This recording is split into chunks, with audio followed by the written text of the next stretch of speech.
اٹھے گا اور نہ کند ہوگا جب تک کہ دجالیت کو پاش پاش نہ کر. جی بہت بہت شکریہ حافظ مظفر احمد صاحب، جزاک اللہ. نصیر قمر صاحب، ابھی حافظ مظفر احمد صاحب نے جو گفتگو کی ہے اس میں انہوں نے بتایا ہے مختلف لوگوں کے حوالے سے بھی، اور یہ ایک ثابت شدہ حقیقت ہے کہ مسیح موعود علیہ السلام نے عیسائیت کے رد میں جو چومکھی لڑائی لڑی ہے حضور نے، اس میں پادریوں کو جو ہے جس طرح بتایا نور محمد نقشبندی صاحب کے حوالے سے کہ یورپ تک شکست دے دی اور مطلب ہمیشہ کے لیے. اسی طرح جو ہے وہ عیسائیوں کے تمام دلائل پر ان کو دندان شکن جواب دیے اور یہ کہ ان کے جھوٹے خداؤں کی حقیقت واضح کی. لیکن دوسری طرف ہم یہ دیکھتے ہیں کہ ایک چینل پہ پچھلے دنوں ایک صاحب بیٹھے یہ کہہ رہے تھے کہ مرزا غلام احمد صاحب قادیانی نے علیہ السلام یہ خود اعتراف کیا ہے کہ میں انگریز کا خود کاشتہ پودا ہوں. میں آپ سے اس کا صرف ایک دو ٹوک جواب چاہوں گا. کہیں حضرت صاحب نے یہ تحریر فرمایا ہے کہ میں انگریز کا خود کاشتہ پودا ہوں؟ حضرت مسیح موعود علیہ السلام نے اپنی کسی کتاب میں، کسی تحریر میں، کسی تقریر میں ہرگز یہ نہیں فرمایا کہ آپ یا آپ کا دعویٰ یا آپ کی جماعت کسی کے متعلق بھی قطعاً یہ نہیں فرمایا کہ یہ انگریز کا خود کاشتہ پودا ہے. اور ویسے بھی یہ بات عقلاً بھی، جیسے کہ ابھی آپ نے حافظ صاحب کا جواب سنا ہے، یہ ناممکن سی بات ہے کہ انگریز نے کسی کو خود کھڑا کیا ہو اور آپ فرمائیں کہ مجھے انگریز نے کھڑا کیا ہے تاکہ میں ان کے خدا کو مار دوں. تو یہ اتنی یعنی بودی اور فضول سی بات ہے کہ اس کو عقل مانتی نہیں، ناممکن سی بات ہے.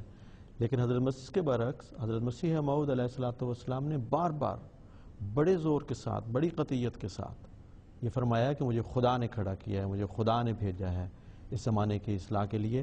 میں چند جملے ان میں سے جو آپ نے بہت جگہوں پہ اس کا ذکر فرمایا، میں نے چند جملے انتخاب کیے ہیں وہ میں پیش کرتا ہوں. حضرت مسیح موعود صلی اللہ علیہ وسلم فرماتے ہیں، میں حضرت قدس کا باغ ہوں، جو مجھے کاٹنے کا ارادہ کرے گا وہ خود کاٹا جائے گا. اسی طرح آپ فرماتے ہیں، دنیا مجھ کو نہیں پہچانتی لیکن وہ مجھے جانتا ہے جس نے مجھے بھیجا ہے. یہ ان لوگوں کی غلطی ہے اور سراسر بدقسمتی ہے کہ میری تباہی چاہتے ہیں. میں وہ درخت ہوں جس کو مالک حقیقی نے اپنے ہاتھ سے لگایا ہے. اسی طرح رسالہ الوصیت میں حضرت مسیح موعود علیہ السلام فرماتے ہیں، میں خدا کی ایک مجسم قدرت ہوں اور میرے بعد بعض اور وجود ہوں گے جو دوسری قدرت کا مظہر ہوں گے. اور پھر اپنی جماعت کے متعلق فرمایا کہ تم خدا کے ہاتھ کا ایک بیج ہو جو زمین میں بویا گیا.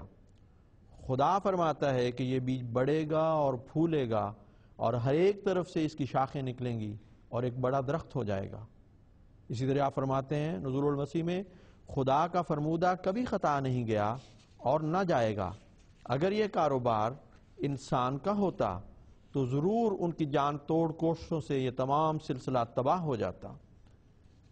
آپ آگے جا کے آپ فرماتے ہیں، یہ لوگ خود سوچ لیں کہ اس سلسلے کے برباد کرنے کے لیے کس قدر انہوں نے زور لگائے اور کیا کچھ ہزار جان کاہی کے ساتھ ہر ایک قسم کے مکر کیے، یہاں تک کہ حکام تک جھوٹی مخبریاں بھی کیں، خون کے جھوٹے مقدموں کے گواہ بن کر عدالتوں میں گئے اور تمام مسلمانوں کو میرے پر ایک عام جوش دلائے.